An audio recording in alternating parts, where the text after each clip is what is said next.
Hey, Mr. Manly here with lesson number 450 in how to be manly. Back in my high school days, I was known as quite the bowler. My friends and I had our own team that could not be defeated. We had leather jackets made up, and on the backside read, the Cannon Bowlers, with a cannon firing down 10 pins. On the front, we had our nicknames, and mine was Kingpin, a nickname that's kind of carried over to this day. With our high school reunion coming up, my fellow Cannon Bowlers will be back in town. Now, I haven't bowled in years, but I thought I'd tune up. There's a bowling alley not far from me called Alley's Alleys. I went over to check the place out. When I arrived, my trusty old bowling ball in hand, I met Allie. And may I say, she was right up my alley.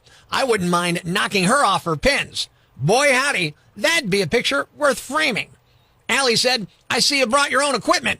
Would you like to give Allie a try? I said, yeah, I'd love to, Allie, but maybe we ought to have a drink first. She said, you're funny. I was talking about a bowling alley, but I'll accept your invitation. Relieved, I asked, what got you into bowling? She said, I like hard strikes, always love a spare, and then picking up the 7-10 split. Well, I knew I could satisfy all of Allie's bowling alley pleasures and do so in a manly manner. If you ever find yourself in a similar situation, follow along in your manly manual, page number 450, and repeat after me. Number 1, you like a hard strike, do you? Look at this. It's hard and ready to strike. Number 2, love a spare? Look at these two. I come equipped with a spare. Number 3, hey, Allie, tonight between 7 and 10, let me pick up that split. Soon after, as Allie strikes you hard in your equipment, leaving you without even a spare, then places you horizontally at the end of the alley as she picks up that 7-10 split, you'll realize just what kind of man you really are. Until next time, this is Mr. Manly saying be manly and good day. Breaking the news that's already broken. It's time for Prospector's Briefs on Rock 107. All the late night shows are coming back on Monday, so I'm no longer your only option for mediocre jokes. The new iPhone 15 Pro reportedly has a problem with overheating, mainly because buying one will burn a huge hole in your wallet. The Golden Bachelor premiered last night, and wouldn't you know it, just minutes into the season, the guy tore his Achilles tendon. Making sure breaking news stays broken. Tune in Monday for Prospector's Briefs on Rock 107. Please be advised that the football predictions in Tara's Takes are as reliable as a squirrel with a crystal ball. They may lead to uncontrollable fits of laughter, head-scratching confusion, or, in rare cases, inexplicable outbreaks of interpretive dance.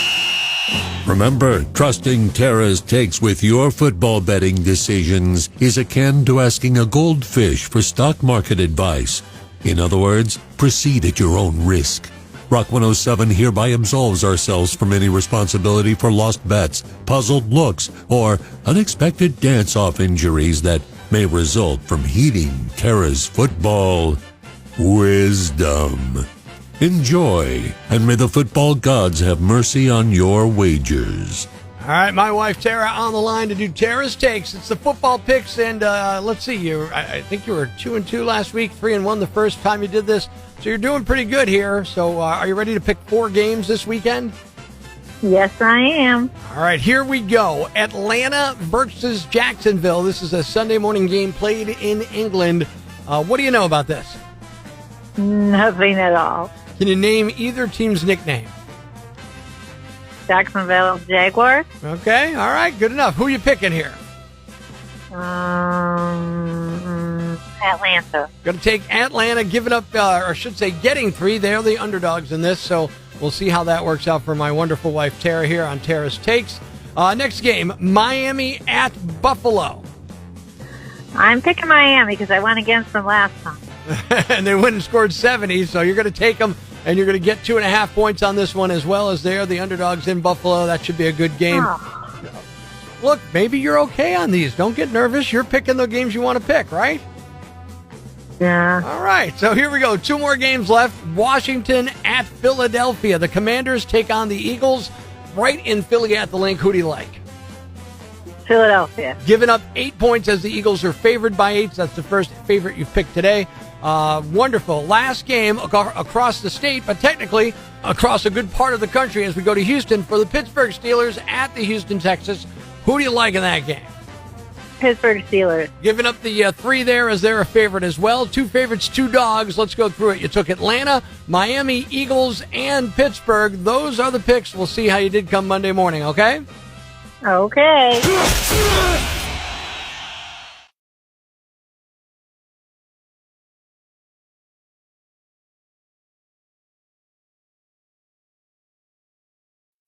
Life's pretty tough right now. There's plenty of bad news, but it's not all bad. It's time for the brighter side of Prospector on Rock 107. There was a story last week about an IHOP waiter who got a $1,300 tip. Here's another one. A group of friends had dinner at a Mexican place in Salt Lake City this month and left a $10,000 tip. Their waiter got $2,000. Everyone else working that night split the rest. Thanks. We needed that. The brighter side of Prospector on Rock 107. The following rant may cause you to pull your hair out, scream at the radio, punch the dashboard. Complaints should be addressed to Loudmouth Yambag at rock107.com. Hey, I'm Rock 107's Prospector, and here's what's got me jacked. My wife is a tosser. Now, if you're listening to Rock 107 online from across the pond, I don't mean that kind of tosser. My wife is a food tosser. My wife, Tara, will chuck food from our fridge or pantry faster than the judges on America's Got Talent will hit that X buzzer.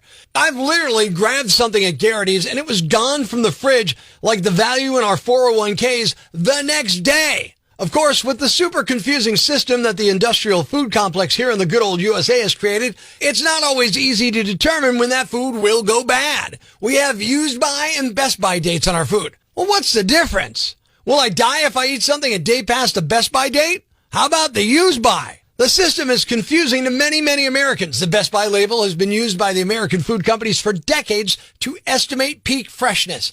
Estimate, not set it in stone.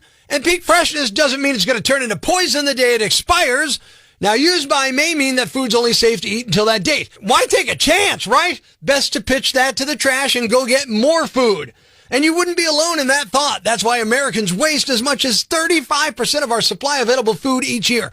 35%. Think of how many people we can feed with that 35%.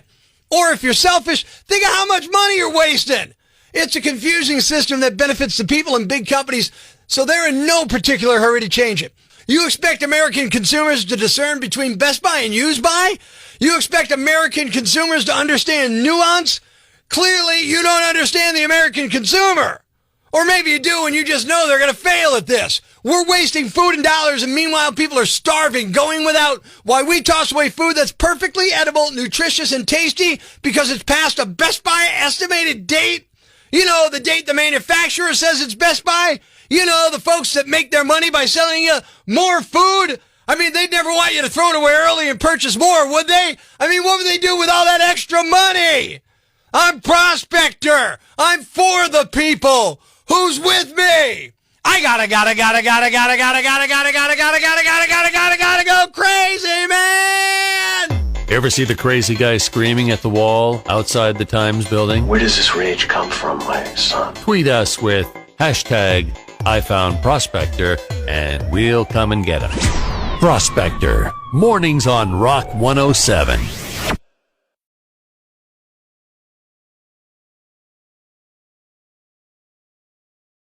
What's a yam bag? A fool, an idiot, a blockhead, a dunce, you know, a dullard, simpleton, or a clod, nitwit, dipstick, pea-brain, mouth breather, or numbskull. It's now time to announce the winner of Prospector's Yam Bag of the Week, as decided by you at rock107.com. Here are the nominees.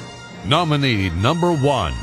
Drunk driving is always dumb, but this might be the dumbest example I've seen in a while.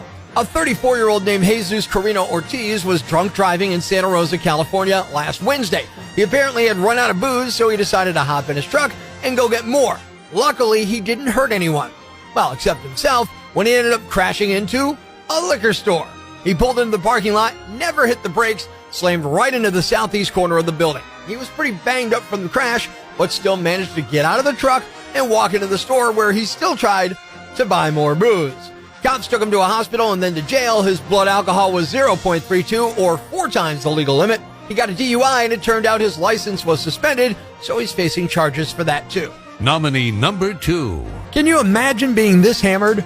Police in Simi Valley, California responded to a suspicious incident where someone rang someone's doorbell, then hid in the bushes. When officers arrived, they heard gunshots and saw someone crawling through the foliage. They grabbed the guy and found out he was a 63-year-old man named Gary Luskowski who lived nearby. He told the cops there were intruders in his home and he'd exchanged gunfire with them. Turns out Gary was just super drunk. There were no intruders, but police did see evidence that Gary had fired many rounds inside and outside of his house. Apparently, he was shooting at phantom intruders. Fortunately, no one was hurt. Gary was charged with gross negligence discharge of a firearm. And the winner is the drunk driver who crashed into a liquor store, then went inside the store to buy more liquor. You are the Yam Bag of the Week.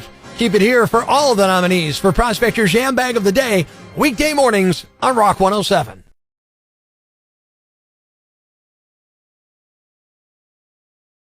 Thanks for listening to Prospector's Prime Cuts podcast.